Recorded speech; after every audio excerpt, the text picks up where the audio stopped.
വീട് എപ്പോഴും വീട് ഓർമ്മയുണ്ടാക്കുന്ന സ്ഥലമാണെങ്കിൽ മാത്രമേ വീടിനോട് നമുക്ക് ബന്ധം ഉണ്ടാവുള്ളൂ.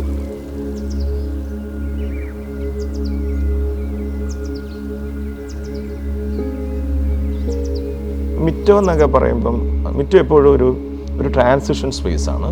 അതിങ്ങനെ ആ ഗ്രാവൽ സാധനം എന്നൊക്കെ പറയുമ്പോൾ അത് ചരലിൽ കൂടെ നടക്കുമ്പം ഉണ്ടാകുന്ന ആ എക്സ്പീരിയൻസും ഇത് വ്യത്യാസമാണ്. അപ്പോൾ അതായത് ഒരു സ്ഥലത്തു നിന്ന് വേറെ സ്ഥലത്തിലേക്ക് നമ്മളിങ്ങനെ മാറ്റുന്നു എന്നുള്ള ബോധം തരുന്നതാണ് എൻട്രി തൊട്ട് ഇതുവരെ.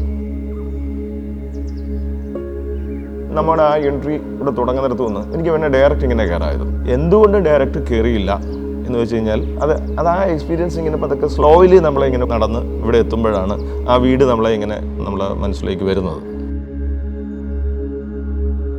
ഒന്ന് ആലോചിച്ച് നോക്കി, ഇതില്ലെങ്കിൽ വേറൊന്നായിപ്പോയി വീട്. ഇതേ സാധനങ്ങളൊക്കെ ഉണ്ടെങ്കിലും ഇതൊക്കെ ഇല്ലെങ്കിൽ വേറെ ആയി മാറുന്നു.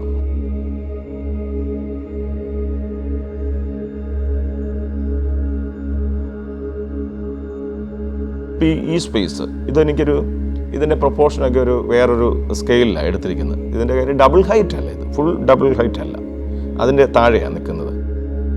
ഏതോ ഒരു ലെവലിലുള്ള ഒരു ക്വാളിറ്റി ഈ സ്പേസിന് ഉണ്ടാക്കുന്നുണ്ട് ഇതിൻ്റെ പ്രൊപ്പോർഷൻസ്.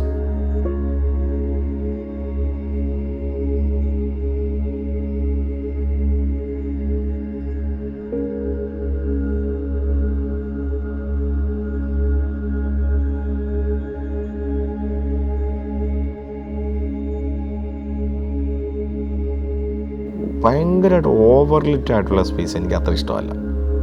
ഇതിപ്പം കോട്ടയാടിന് അകത്തൂടിയാണ് വരുന്നത് ലൈറ്റ്. ഇരുട്ടും വെളിച്ചവും കൂടെ ഉണ്ടല്ലോ, അതൊരു പ്രധാനപ്പെട്ട ഒരു കാര്യം. കുറച്ചൊക്കെ ഷെയ്ഡ് ആയിട്ടുള്ള സ്പേസും ഭയങ്കര ലൈറ്റുള്ള സ്ഥലം കൂടെയൊക്കെ വരണം. അതാണ് അതിൻ്റെ സ്പേസിൻ്റെ ഡെപ്തൊക്കെ നമുക്ക് മനസ്സിലാക്കാൻ പറ്റുന്നത്.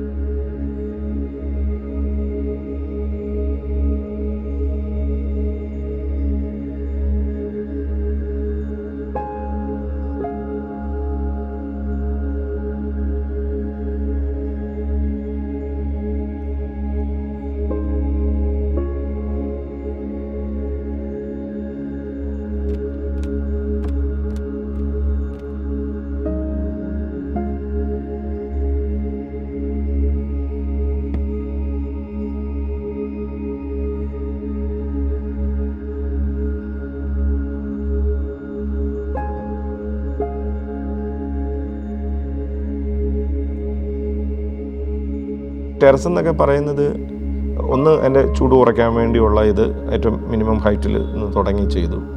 അത് പല പർപ്പസ് സെർവ് ചെയ്യുന്നുണ്ട്. ആളുകൾക്ക് വേണമെങ്കിൽ കൂടാം, വൈകുന്നേരങ്ങളിലൊക്കെ ഇരിക്കാനൊക്കെ ആയിട്ടുള്ള സ്ഥലം, നല്ല കാറ്റൊക്കെ കിട്ടും ആ സ്ഥലത്ത്.